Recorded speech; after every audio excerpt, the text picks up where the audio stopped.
Naglaglagan na sa Malacanang. Yes! Nilaglag na si Marcos at si Romualdez.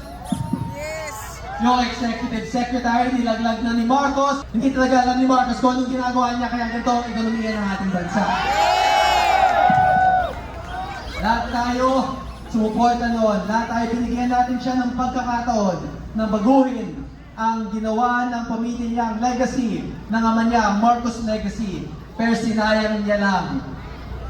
Yung Duterte family, binigyan siya ng pagkakataon, sinuportahan siya, binigyan siya ng tiwala, at pinakulong lang niya ang dating presidente na ginawa siyang president.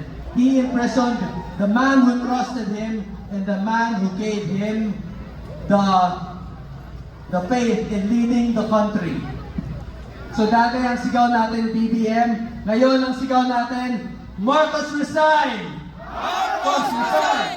Marcos resign! Marcos resign! Kasi wala nang kinabukasan ang ating bansa sa pamamalakad ni President Bongbong Marcos. Mag-resign ka na, ang dami mo nang ninakaw sa amin, ang dami nyo nang ninakaw, ang dami nang namatay, nagpa-party-party ka lang, na kumakain ka lang, natulog ka lang sa Malacanang habang binabaha at nagugutom ang iyong mga nasasakupan. Justisya para sa Pilipinas, BBM resign, Marcos resign! Marcos resign! Marcos resign! Thank you everyone and God bless. Ladies and gentlemen, Kong Kiko Newell Barzaga!